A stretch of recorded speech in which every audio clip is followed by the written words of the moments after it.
On va parler de la diaspora plus tard, mais Oui, aujourd'hui, quelles sont les politiques que l'État peut mettre en place pour juguler le phénomène de migration? Qu'est-ce que l'État peut faire de façon concrète? Je reste avec vous, M. Malik. euh, Ou bien, qu'est-ce qui a été fait jusqu'ici? oui, je disais tout à l'heure en préliminaire de mon intervention que l'État guinéen, depuis les 30 dernières années, a mis en place par différents moments des politiques nationales migratoires. Par exemple, il y en a eu un en 2011, il y en a eu un en 2011 au sortir justement de la crise sous-régionale, notamment quand nous avons accueilli massivement des populations. Il s'est posé la question de définir une politique nationale migratoire, donc le gouvernement de l'époque s'y est attelé. Et récemment, en 2020, il y a eu un rapport notamment diligenté au plan régional pour définir le profil migratoire de la République de Guinée, en tenant compte c'est-à-dire des populations, des données démographiques des populations présentes sur le sol guinéen, s'ils sont sous-régionaux, c'est-à-dire favorisés par l'espace économique sous-régional ou bien par d'autres types d'immigration, et quelles en sont les motivations. D'accord. Donc des initiatives comme ça ont été mises en place. Il y a eu aussi les effets de la coopération internationale, par exemple le programme Intégra qui a été mis en place je crois il y a une dizaine d'années, pas une dizaine, il y a 5 ans, okay. Je pense, ce programme Intégra qui dispose je pense, de plus de 65 millions d'euros de fonds de FUDICI pour permettre le retour des migrants dans leur terre d'origine, en leur permettant de financer des projets qui leur permettent quelque part, disons, d'accélérer leur intégration après le retour. Donc voilà des types d'initiatives comme ça qui sont développées, mais qui ne vont pas au bout de la question, parce que la question migratoire est une question pratiquement taboue, parce qu'elle n'est pas traitée de manière holistique. Traitée de manière holistique parce qu'elle devait être traitée en lien avec d'autres types de politiques qui peuvent l'impacter durablement, notamment la politique de formation, la politique d'emploi, parce que s'il faut retenir la main-d'œuvre ici, il faudrait que la main-d'œuvre ici trouve un débouché à travers le travail. Aujourd'hui, la croissance que nous connaissons depuis 10 ans est une forme de croissance pauvre en main-d'œuvre, une main-d'œuvre très appauvrie, c'est une croissance capitalistique. Et il n'y a pas de chiffre véritable sur le chômage. 92% de l'emploi est offert par le secteur informel, dont 60% simplement dans le secteur agricole. Donc, or l'agriculture, bon voilà, c'est pas un domaine de création de l'emploi, c'est plutôt un secteur aussi capitalistique. Okay. Donc, il faudrait une politique nationale qui pourrait prendre en compte ces différents effets structurants. Soit l'État prend ses responsabilités en essayant de mettre en place des politiques d'environnement assez intéressantes, pouvant intégrer naturellement les jeunes dans le système productif. Et cela va des initiatives. Récemment, on a parlé d'emploi jeune, d'emploi aidé, d'emploi jeune dans le secteur de l'économie solidaire, dans le secteur de l'économie sociale. Il y a des initiatives comme Bossège qui ont été mises en place, booster les compétences pour l'employabilité des jeunes. Toutes ces initiatives-là concourent justement à mettre en place des politiques qui permettraient de maintenir les jeunes sur place. Vous voyez, mais dont la portée, dont le peu d'impact est assez visible, notamment parce que ça n'a pas pu enrayer le processus de départ massif.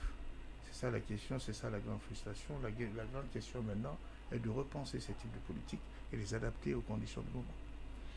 Comment juguler ce phénomène? Qu'est-ce que l'État peut mettre en place, M. Barry? Vous savez, l'État peut mettre en place ce qu'il veut, mais malheureusement, nous sommes dans un contexte international qu'il faut bien comprendre. Nous sommes dans un rapport de force.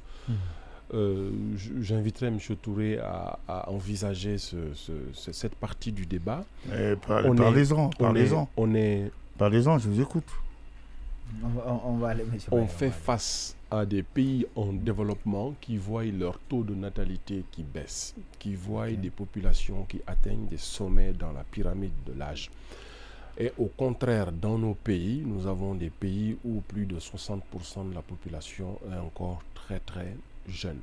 Donc vous avez une partie du globe qui a besoin d'une certaine main-d'œuvre et une partie du globe qui a une main-d'œuvre, qui a une population jeune et qui malheureusement, pour des questions qu'on pourrait peut-être discuter, n'arrive pas à trouver le bien-être chez eux. Donc il est clair qu'un attrait naturel ou un attrait construit est fait pour attirer, conserver et retenir les meilleurs parmi nous, comme M. Touré le disait. Donc les jeunes qui partent, en général, c'est les plus ambitieux, c'est les plus fougueux, c'est les plus dynamiques, c'est eux qui veulent partir, ceux qui sont plus courageux parce qu'ils pensent qu'ils peuvent faire des choses. Mais heureusement ou malheureusement, ils arrivent dans des pays où il y a de la place, où il y a du travail, où il y a des choses à faire. Donc si on regarde ça, mais vraiment avec autant de lucidité et de clarté, c'est qu'on a deux parties du monde qui sont en train de se disputer des ressources naturelles, des ressources de population. Il faut bien comprendre, M. Touré, on pourra faire les meilleures politiques qu'on voudra dans notre pays. Si aujourd'hui l'Espagne a besoin de jeunes pour aller faire la cueillette des oranges, si en France on a besoin d'éboueurs, si aux États-Unis, au Canada qui ne cache pas ses ambitions, qui veut clairement des populations qui viennent de nos pays. Mais maintenant, nos pays pensent que c'est en mettant des brigades et des barrières qu'on va empêcher les jeunes de partir. Non. Au fait, il y a une autre partie qui a besoin de ces jeunes-là et qui crée toutes les conditions pour attirer directement ou indirectement ces jeunes.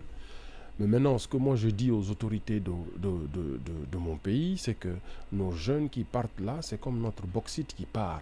Nous devons nous assurer que les jeunes qu'ils partent, on ne peut pas brader nos populations. Les jeunes qui veulent aller immigrer, il faut qu'on mette en place ici un mécanisme où ceux qui veulent partir peuvent s'inscrire, on les identifie, on donne des papiers, parce que l'avantage de l'immigration, c'est de la formation, c'est de l'accès à la technologie, mais après c'est des retours. Mais on ne peut pas laisser 2 ou 3 individus faire du trafic d'êtres humains, venir prendre de l'argent avec nos parents, faire partir nos parents dans des conditions que personne ne connaît, qu'ils arrivent dans ces pays-là, qu'ils passent 5, 6, 10 ans avant d'obtenir des papiers, mais c'est du gâchis pour notre pays.